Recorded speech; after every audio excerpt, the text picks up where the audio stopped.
Captain Do-yun stood at the observation window of the diplomatic station and stared at the stars. They looked the same as they always did, but today everything felt different.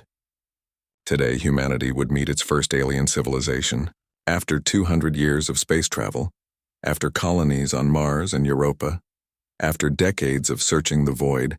They had finally found someone else. Or rather, someone else had found them.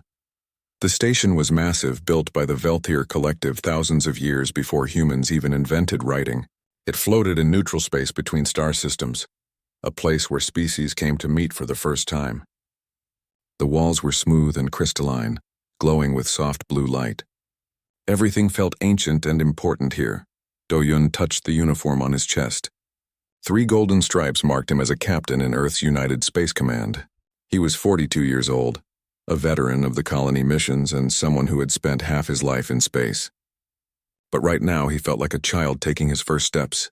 "Captain, they're ready for us," Minji said from behind him. She was the team's xenolinguist and expert in communication and language. Her black hair was pulled back in a tight bun, and she carried a data tablet filled with everything humanity knew about alien contact protocols. Which wasn't much. Taeho stood beside her, his military bearing obvious in every movement. As security officer, his job was to protect the delegation. He wore a sidearm on his hip, though Do-hyun doubted it would mean anything if the aliens turned hostile. If a species could build a station like this, they could certainly handle 3 humans. "How do I look?" Do-hyun asked with a slight smile. "Like you're about to make history," Minji replied. "Or start an interstellar incident." "One of the two." Taeho didn't smile. "The Velthier have been waiting for 30 minutes. We should go." They walked through corridors that seemed to pulse with living light. The station adjusted itself to their presence, creating guardrails and steps where none had existed before. It was both beautiful and unsettling. After 10 minutes, they reached a large circular chamber. The Velthier were already there. Do-hyun had seen the images and videos, but nothing prepared him for meeting them in person. They were tall, perhaps 7 feet, with bodies that seemed to shift between solid and translucent. Their skin looked like flowing water made of starlight. They had no obvious eyes or mouths, just smooth faces with delicate patterns that glowed and changed colors. Each one wore something like robes made of the same crystalline material as the station walls. 3 Velthier waited in the center of the chamber. The one in front stepped forward, and somehow Do-hyun knew this one was important. Later he would learn her name was Eshvara, but in that moment all he could do was stare. A voice appeared in his mind.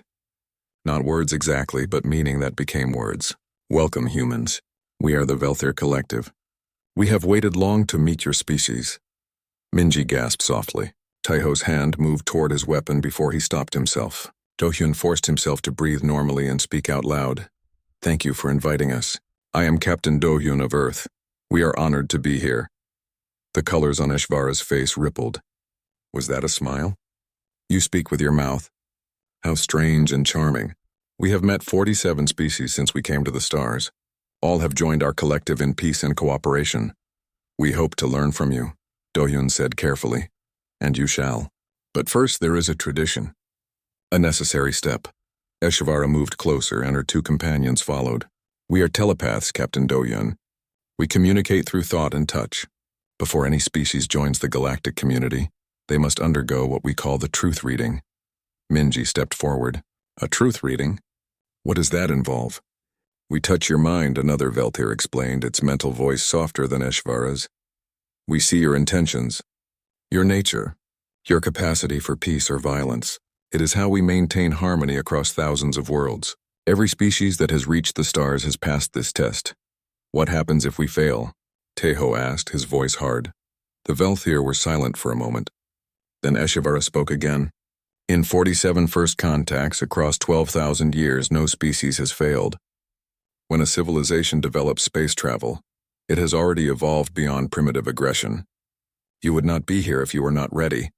Do-hyun exchanged glances with his team. They had discussed this possibility during the 3-week journey to the station. Earth's leaders had given him authority to make decisions within reason. This seemed reasonable. Frightening but reasonable. "I'll do it," Do-hyun said. "I'll be the first." "Captain, we should discuss," Taeho started. "No, if humanity wants to join the galaxy, someone has to go first. It should be me." Do-hyun stepped forward until he stood directly in front of Eshvara. He was sweating now, his heart beating fast. What do I need to do? Simply stand still. Open your mind. Do not resist. Eshvara raised one hand. It had 6 long fingers, each one glowing at the tip. This will not hurt. You may feel strange memories surface, emotions you had forgotten. This is normal. The process takes only a few moments. I'm ready, Do-hyun said, though he wasn't sure that was true. The chamber fell silent. Minji and Taiho watched with tense faces. The other Velthir seemed completely calm, almost bored. Eshvara's hand moved closer to Do-hyun's temple. Do not be afraid, she said gently. I have done this countless times. I have touched the minds of warriors and poets, of hunters and philosophers. Your species is young, but that is not a weakness. I will see your truth, and we will welcome you. Her fingers touched his skin. The touch was cool like water. For a moment, nothing happened. Do-hyun could feel a pressure in his head, gentle and curious. It felt like someone was looking through his memories, turning pages in a book. He thought of Earth, of blue oceans and green forests. He thought of his family, of his years in training, of the stars he'd visited. Then he felt Eshvara go deeper. The presence in his mind changed. The gentle curiosity became something else, something searching and intense. Do-hyun tried to stay calm, tried to think peaceful thoughts, but his mind was his own and it went where it wanted. He remembered his grandfather's stories about war. He remembered violent movies he'd watched as a teenager. He remembered the anger he'd felt when his brother died in an accident, the rage that had burned in him for months. He remembered humanity's history, all the blood and fire and survival. And then he felt Eshvara recoil. Her hand was still touching his temple, but something was wrong. Her whole body began to glow brighter, the colors on her face shifting rapidly. The other Velthir moved forward, their mental voices urgent. Eshvara? What is wrong? Do-hyun tried to pull away, but Eshvara's fingers gripped tighter. Her body trembled, and then she screamed. It wasn't a sound. It was a telepathic blast that hit everyone in the chamber like a physical wave. Do-hyun fell to his knees. Minji cried out. Taeho grabbed his head with both hands. The other Velthir stumbled backward, and Eshvara collapsed to the floor unconscious, a thin trail of silver fluid leaking from the patterns on her face. The chamber erupted into chaos. For several seconds, nobody moved. Eshvara lay on the crystalline floor, her body flickering between solid and transparent like a broken light. The silver fluid spread slowly across the ground, glowing in the strange light of the chamber. Do-hyun could still feel the echo of her scream inside his skull, a high-pitched ringing that made his teeth ache. Then everything happened at once. The 2 other Velthir rushed to Eshvara's side. One of them placed its hands on her face, and Do-hyun saw lights pulse beneath its fingers. The other turned toward the humans, and its mental voice was no longer gentle. What did you do? What are you? Taeho moved in front of Do-hyun, his hand on his weapon. We didn't do anything. She touched him, not the other way around.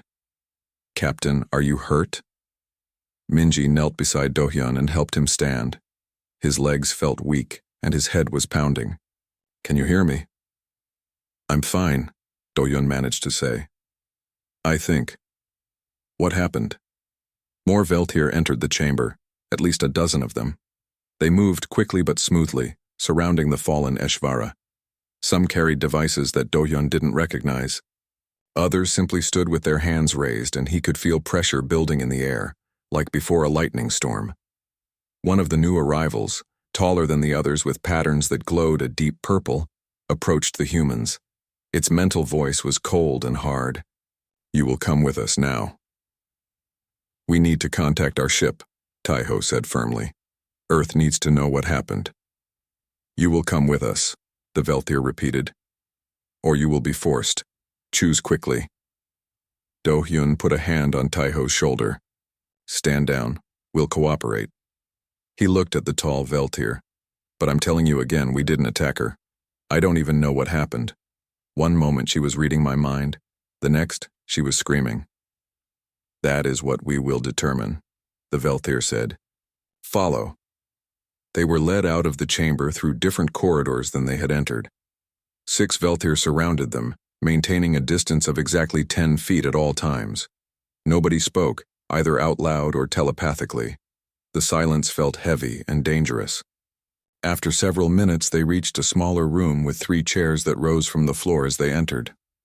The station was still adapting to them, Do-hyun noticed. That had to mean something. If the Velthir truly believed they were dangerous, wouldn't they just lock them in a cell? Sit, one of their guards commanded. Do not leave this room.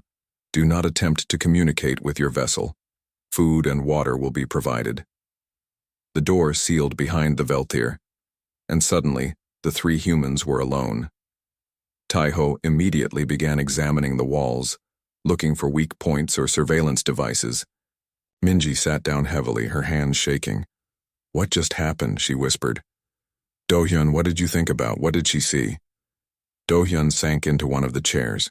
It adjusted to his body temperature and shape, which somehow made everything feel even more surreal. I don't know, normal things, Earth, my family. She went deep, Minji, deeper than I expected, and then it was like she hit something that hurt her. The human mind hurt a telepath? Taiho stopped his inspection and turned to them. How is that possible? We're not telepathic. We can't project thoughts or anything like that. Maybe it's not about what we can do, Minji said slowly. Maybe it's about what we are, what we think, how we think. She pulled out her data tablet and started typing quickly. The Velthir said they've met 47 other species. All of them passed the truth reading. What if humans are different somehow? Different how? Do-hyun asked. I don't know yet. But think about it. They seemed so confident, so certain that we would pass. They called it a formality. But then Ishivara touched your mind and collapsed. That's not normal, even for a first contact gone wrong. Hours passed. They talked in circles, trying to understand what had happened. Food appeared through a slot in the wall, strange but edible paste that tasted like nothing. Water came in containers that dissolved after they drank from them. The light slowly dimmed, matching what Do-hyun guessed was an Earth-night cycle. None of them could sleep. On the second day, the door opened. A single Velthir entered, smaller than the others, with patterns that shifted between blue and green. Its mental voice was cautious, almost fearful. I am called Thelnor. I am a medical specialist. I have been examining Ishivara. The Velthir stayed near the door, as if ready to flee. She is alive, but her mind is damaged, fractured. She wakes sometimes and speaks without sense. We're sorry, Do-hyun said, standing slowly. We truly didn't mean for this to happen. Is there anything we can do to help? Help? Thelnor's colors flickered rapidly. You have already helped enough. Do you know what she says when she wakes? She says, they're still hunting. She says they never stop. She says so much blood and they smile. What did you show her, human? Do-hyun felt cold.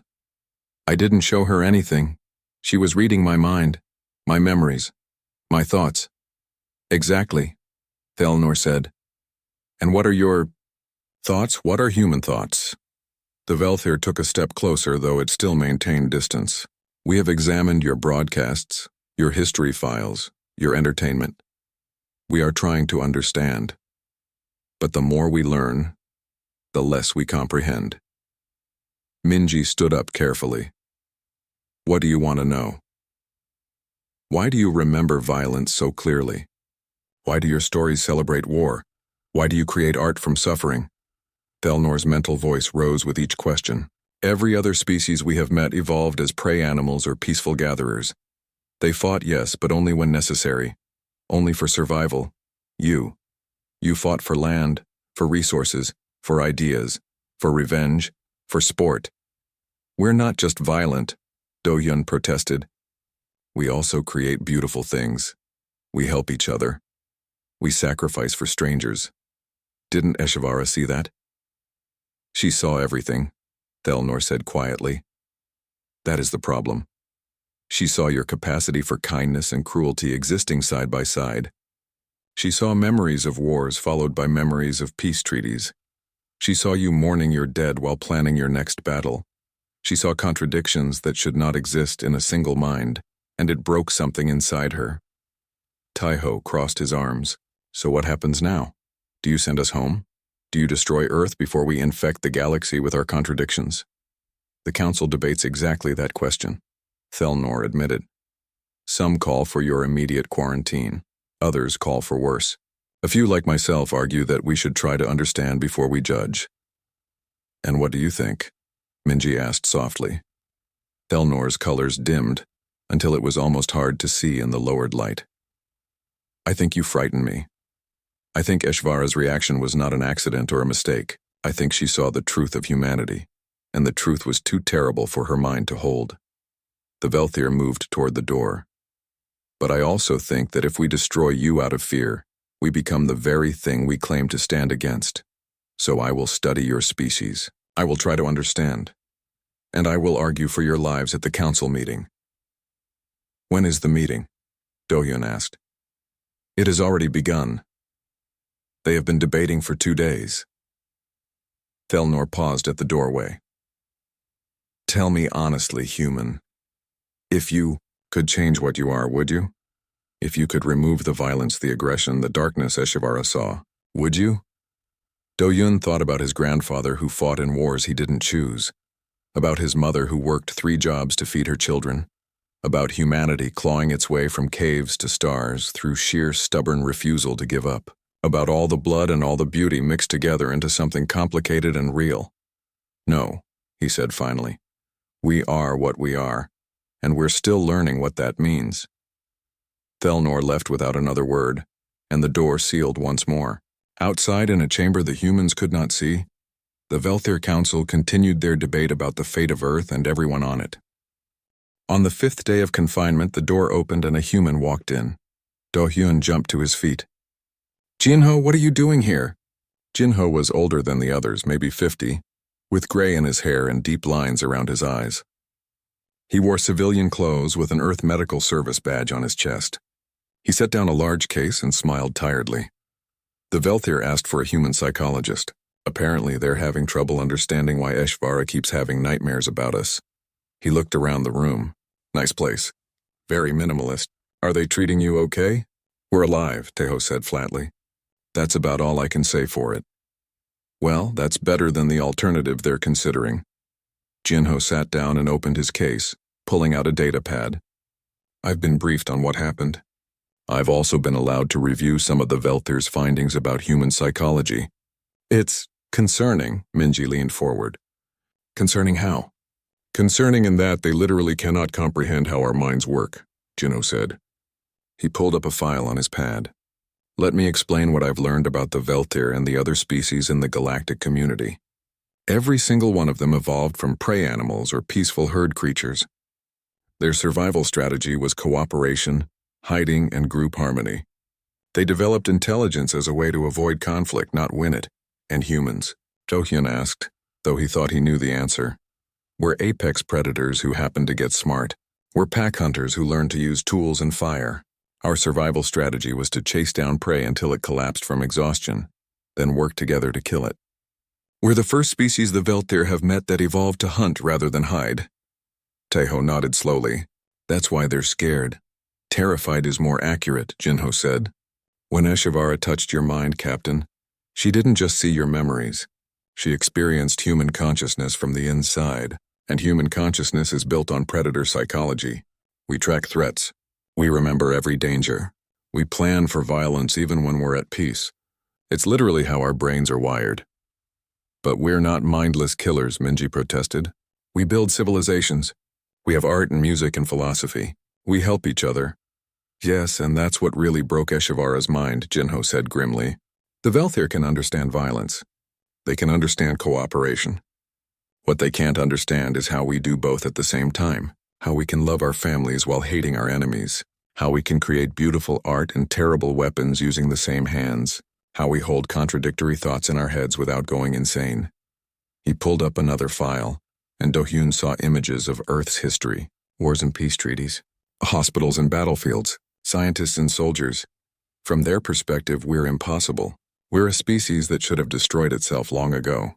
The fact that we made it to space, that we built a functional society, that we're even capable of peace. They don't have a framework for understanding it. The room fell silent. Outside, through the sealed door, they could hear movement in the corridors. The station was busier than it had been, as if something important was happening. "So what's the verdict going to be?" Do-hyun asked quietly. "Do we get to go home?" "That depends on the council. There are 3 main factions right now." Jinho counted on his fingers. "First group wants to exterminate humanity before we can spread.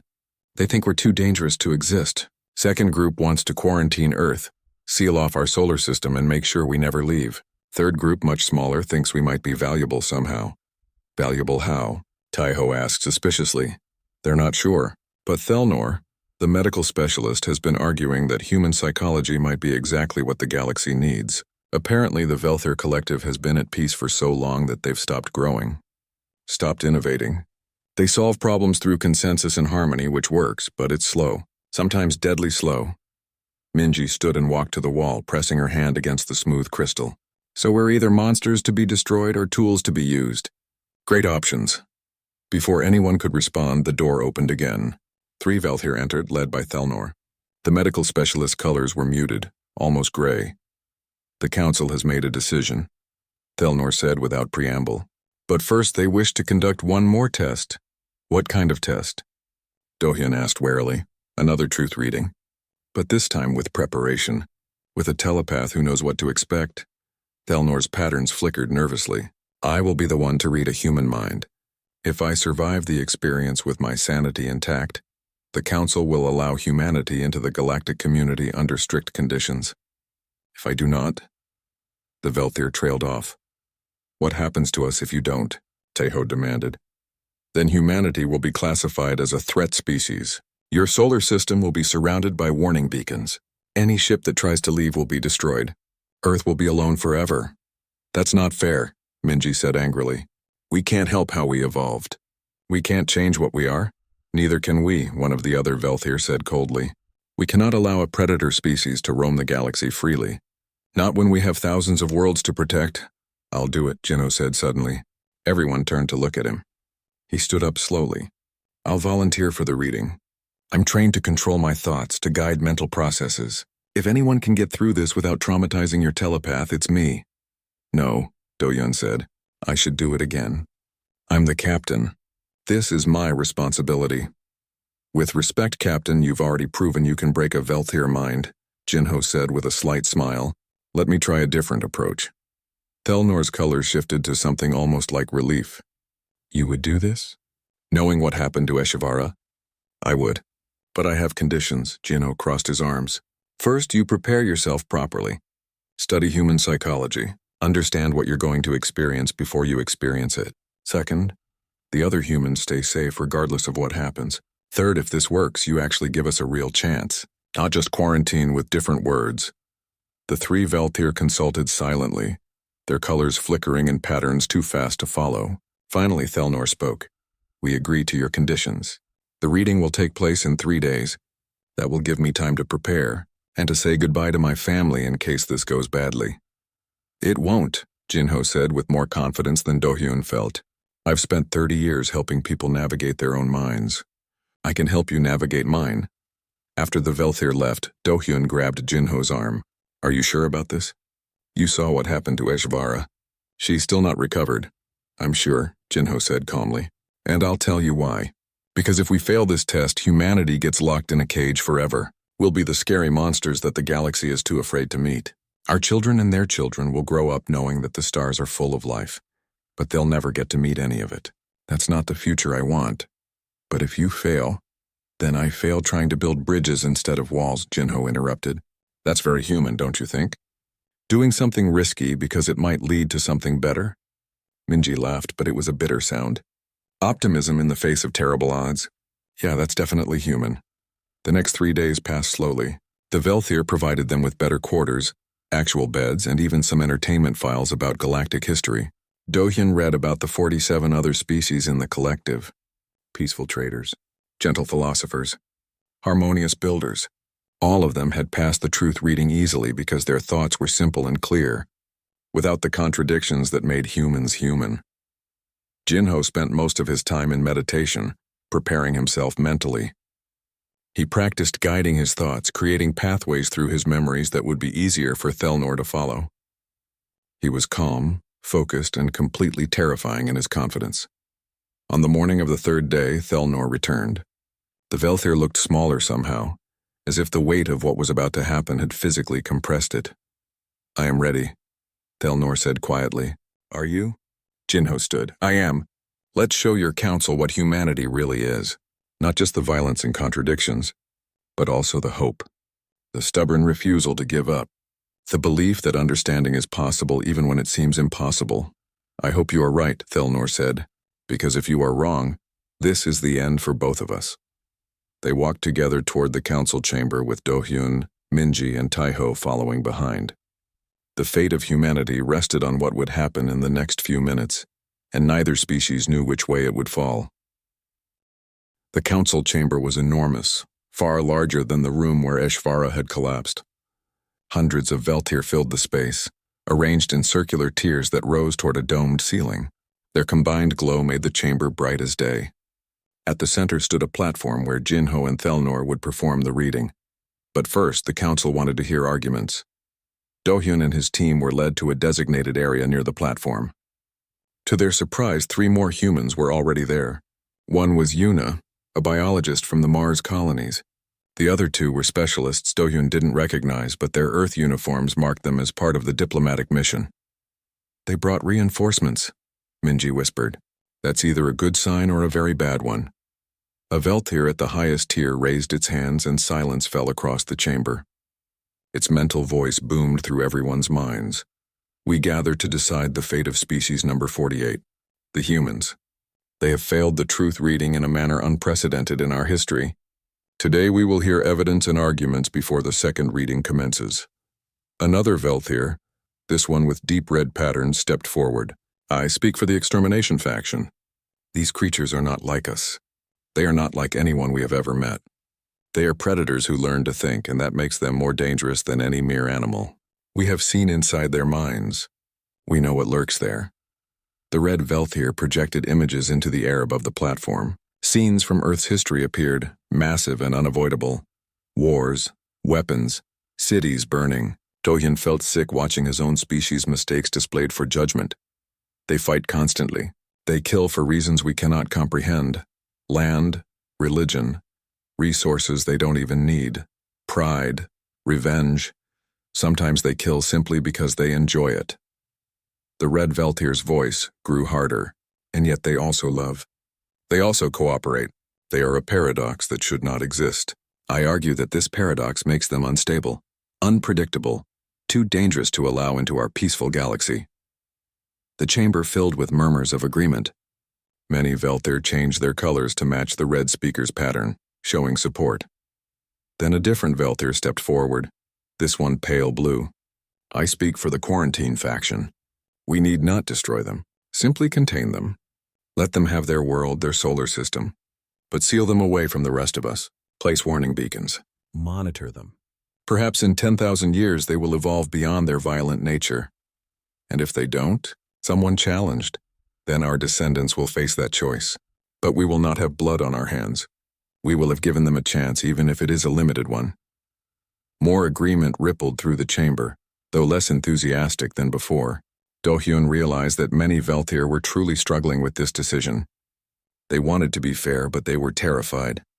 Finally, Thelnor stepped forward. The medical specialist looked small compared to the others, but its voice carried clearly. "I speak for the understanding faction. Yes, we are small in number. Yes, many of you think we are naive or foolish, but I ask you to consider something." Thelnor gestured toward the humans. "These beings terrify us because they are different. But perhaps different is what we need." "Explain," the lead Velthir commanded. "Our collective has existed for 12,000 years. In that time we have achieved peace, harmony, and stability. But we have also become stagnant. When was the last time we innovated? When was the last time we solved a problem in a new way? We have become so focused on consensus that we have stopped growing." Thelnor moved to stand beside Jinho.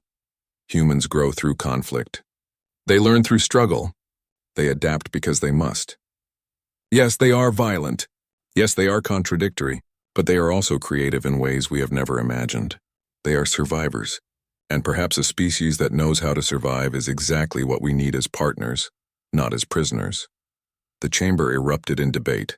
Velthir of different colors argued with each other, their mental voices overlapping until it became a roar of telepathic noise. Dohyun pressed his hands to his temples, trying to block it out. Then the lead Velthir raised its hands again and silence returned. The humans will now speak. Tell us why we should allow you to live free. Dohyun stood, his legs shaking. He had prepared for this moment, but now that it was here, every word felt inadequate. Before he could speak, Yuna stood beside him. Let me start, she said quietly. Then louder to the council. I am Yuna, a biologist. I study life. Let me tell you about how humans came to be. She pulled out a small device that projected holographic images above the platform. Earth appeared blue and beautiful, then shifted to show its history. Our planet tried to kill us, over and over again. Ice ages that covered half the world in glaciers. Volcanic eruptions that blotted out the sun. Earthquakes, floods, diseases. Predators larger and stronger than us. The images showed mammoths, saber-toothed cats, dire wolves. We were weak, slow, no claws. No armor, no venom. We should have died out. But you didn't, a Velthir said. No, because we learned to adapt. We learned to work together. We learned to chase prey for days until it collapsed from exhaustion. We learned to use fire, tools, language. We survived because we were stubborn and clever and refused to give up. Yuna's voice grew stronger. Every species you've met evolved in peace. They became intelligent to improve their cooperation. We became intelligent to survive. That's the difference. She showed more images. Humans helping each other through disasters. Medical advances. Space exploration. Yes, we fight.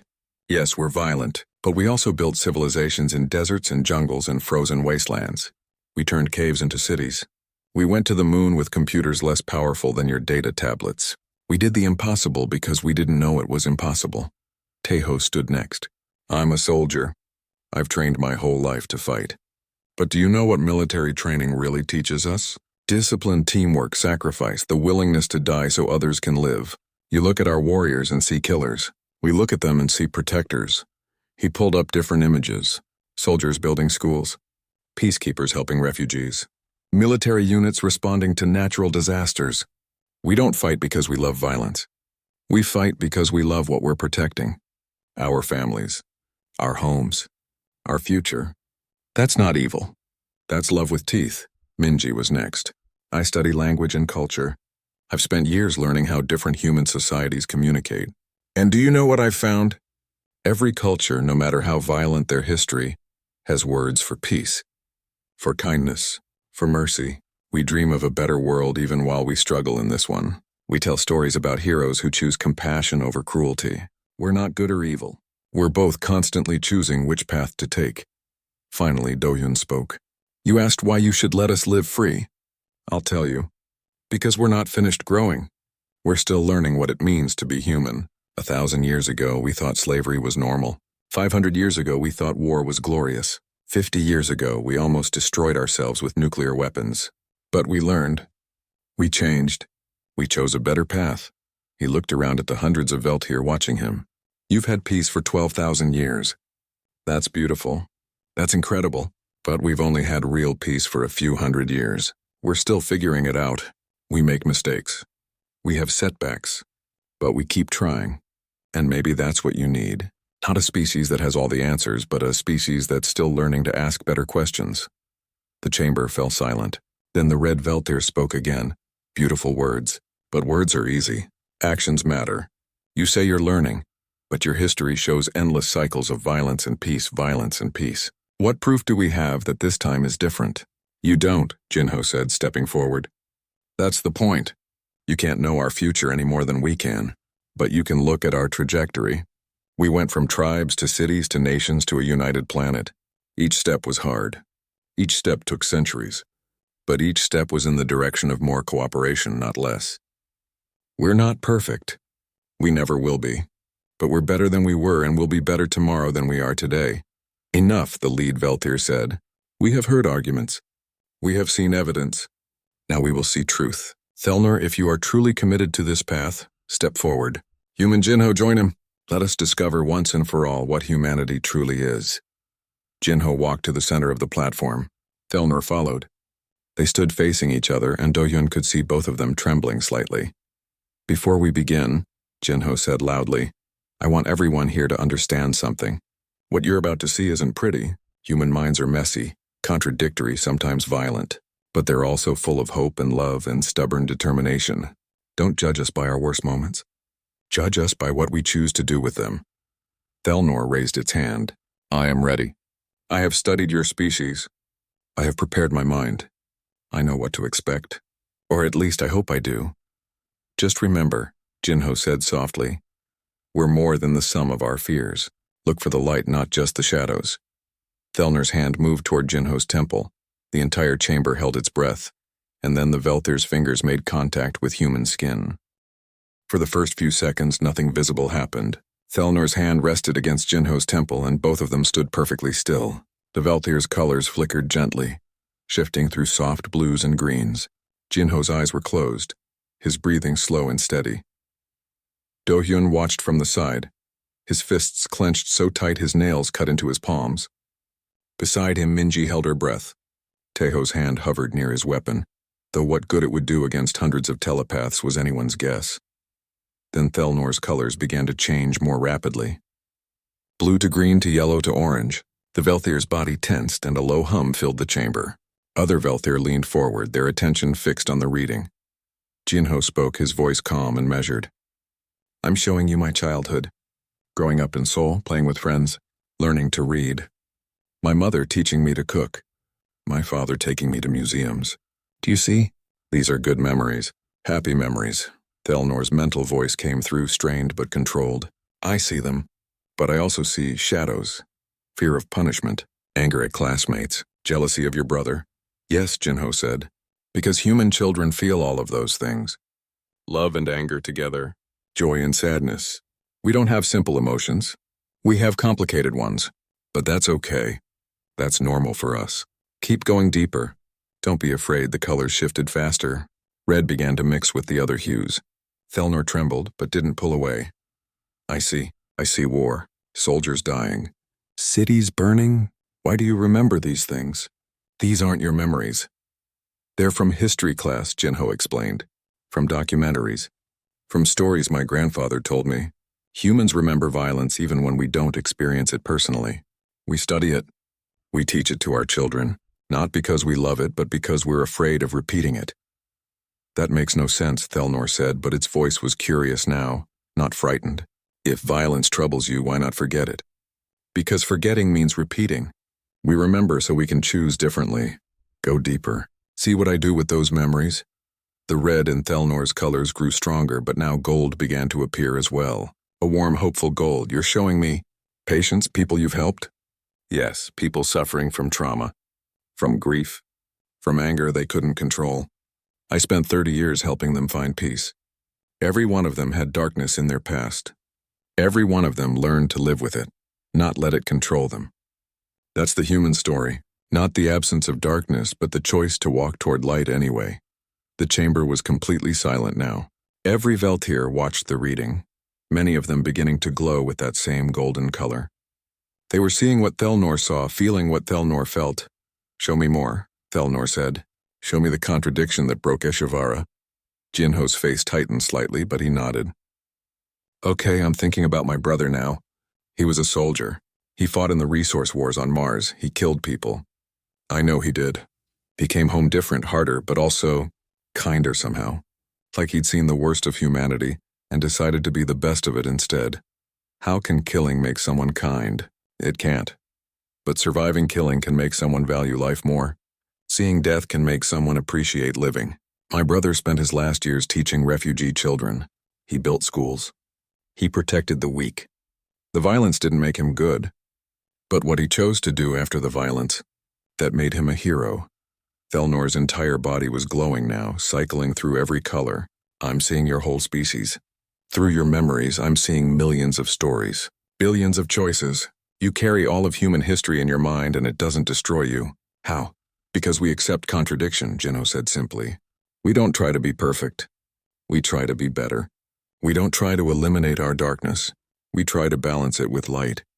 We're not asking you to understand us completely. We're asking you to accept that understanding isn't necessary for cooperation. Something shifted in the reading.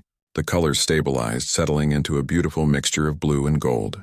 Thelnor gasped, but it was a sound of wonder, not pain. I see it now. You're not broken. You're adaptable. Your contradictions aren't weakness. They're flexibility.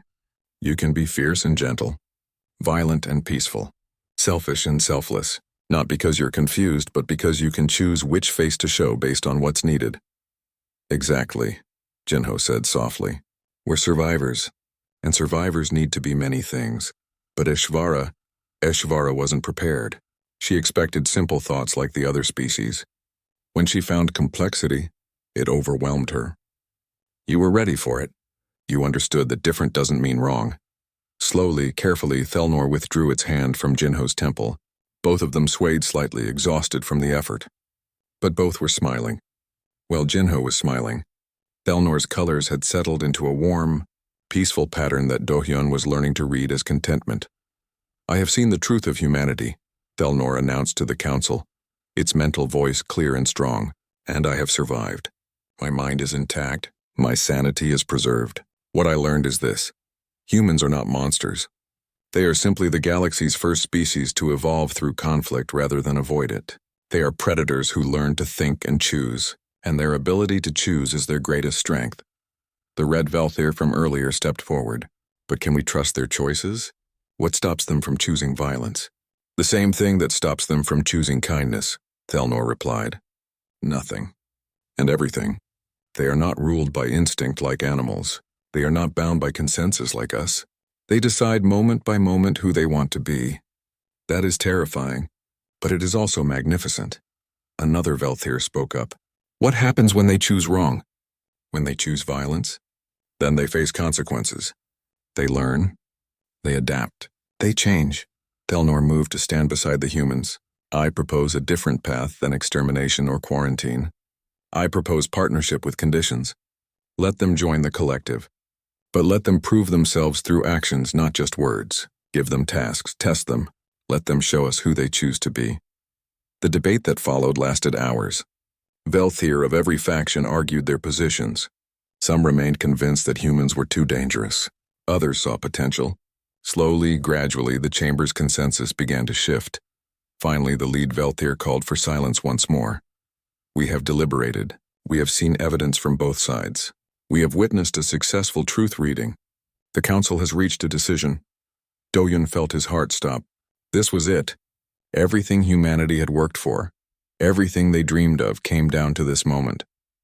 Humanity will be granted provisional membership in the collective. Provisional meaning this: you will be watched. You will be tested. You will be given opportunities to prove yourselves as partners, not threats. If you succeed in 50 Earth years, you will be granted full membership. If you fail, we won't fail, Dohyun said firmly. We'll make mistakes. We'll struggle. But we won't fail. See that you don't, the lead Velthir said, because the galaxy is not ready for war. We have had peace for 12,000 years. We will not let it end because one species cannot control itself. Understood, Dohyun said. Then, feeling bold, he added, but maybe the galaxy needs a little disruption. Not war, just new ideas. New ways of solving problems. We're good at that. Several Velthir made sounds that might have been laughter. Perhaps. We shall see. For now, welcome to the galactic community, humanity. Try not to break anything too important. The formal proceedings ended. Velthir began filing out of the chamber, many of them stopping to look at the humans with curiosity rather than fear. Thelnor approached Dohyun and his team. Thank you, Dohyun said, for giving us a chance. For trying to understand instead of just judging. Thank Jinho, Thelnor replied. He showed me that your species is worth understanding. Though I admit you still frighten me sometimes. We frighten ourselves sometimes, Jinho said with a tired smile. That's how we know we're paying attention. Before they left the chamber, one more Velthir approached. It took Dohyun a moment to recognize the patterns, muted and scarred as they were. Ishvara, he breathed. The Velthir who had collapsed during the first reading stood before them. She looked smaller than Dohyun remembered, and her colors were dim. But she was alive and conscious. I owe you an apology, she said, her mental voice hoarse. I entered your mind expecting simplicity. I found chaos. It broke me because I was not prepared for what humanity is. No apology needed, Dohyun said. You didn't know. None of us knew what would happen. But now I do know, Eshvara continued. I know that you carry violence and peace together. I know that you remember every wound and every kindness. I know that you choose with every breath who you will be. And that terrifies me. It should, Tejo said bluntly. We're terrifying. But we're also capable of incredible good. You just have to trust us to choose it. Eshvara's colors flickered. I will try. But understand this, Captain Dohyun.